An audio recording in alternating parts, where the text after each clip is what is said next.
রাত যত গভীর হয় প্রভাত তত নিকটে আসে। আচ্ছা, একটু সেন্টেন্সগুলো লক্ষ্য করো তো। যদি এভাবে বলি, যখন খুশি তখন লেখো, যখন খুশি তখন পড়ো, যখন খুশি তখন ঘুমাও, এভাবে কিন্তু আমাদেরকে বলতে হয়। আচ্ছা দেখো, স্পোকেন ইংলিশে যদি ইমপ্রুভ করতে চাও, এই ধরনের বাংলা বাক্যগুলোকে ইংরেজিতে রূপ দেওয়া শিখতে হবে। আচ্ছা দেখো, আমি যতগুলো বাংলা বাক্য বললাম, পারবে ইংরেজিতে বলতে? যদি না পারো তাহলে শিখছোটা কি?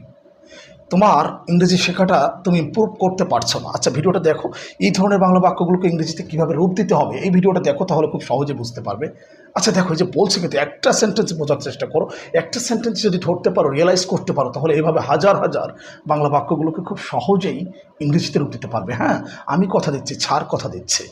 দেখো, যখন খুশি তখন পড়ো, যখন খুশি তখন লেখো, যখন খুশি তখন যাও। আচ্ছা, একটা উদাহরণ দেখো, যখন খুশি তখন যাও। ধরো আমি এটা বললাম, এখানে তোমাদেরকে এই স্ট্রাকচারটা ফলো করতে হবে।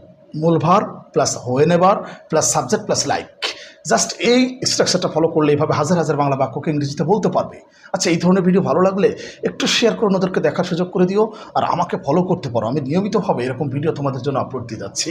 আমার এই প্রোফাইলে এরকম হাজার হাজার ভিডিও আপলোড দেওয়া আছে। প্রত্যেকটা ভিডিওতে নতুন নতুন বিষয় নিয়ে আলোচনা করা হয়েছে, যেগুলো তোমাদের ইংরেজিকে অবশ্যই ইমপ্রুভ করবে। ইংরেজি বলতে পারবে তোমরা ভিডিওগুলো দেখলে। আচ্ছা দেখো, কি বলেছি দেখো, মূল verb plus হোয়েনেভার plus subject plus like, এই স্ট্রাকচারটা ফলো করতে হবে। যখন খুশি তখন যাও, তাহলে কি হবে? গো, এখানে মূল ভার হচ্ছে গো, হোয়েনেভার, সাবজেক্টকে এখানে ইউ। আচ্ছা, এখানে একটা ব্যাপার একটু মনে রাখবা, এই ধরনের বাক্যে সাবজেক্ট কিন্তু উজ্জ্ব থাকে। ওই যে বলছি না, যখন খুশি তখন যাও, তার মানে কি? তুমি যখন খুশি তখন যাও।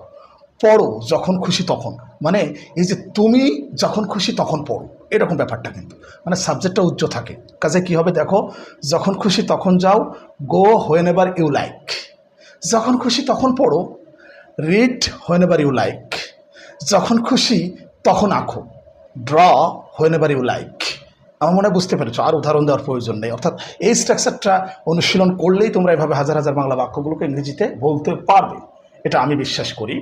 আচ্ছা, এখন যদি বুঝতে পারো, তাহলে এই বাংলা বাক্যটাকে ইংরেজিতে কীভাবে বলতে হবে অবশ্যই কমেন্টস বক্সে জানাবে। অবশ্যই কমেন্টস বক্সে জানাবে। যখন খুশি তখন খাও, যখন খুশি তখন খাও, এই বাংলা বাক্যটাকে ইংরেজিতে কীভাবে বলবে অবশ্যই কমেন্টস বক্সে জানাবে। আজ এই পর্যন্তই, দেখা হবে নেক্সট ভিডিওতে। আল্লাহ হাফেজ।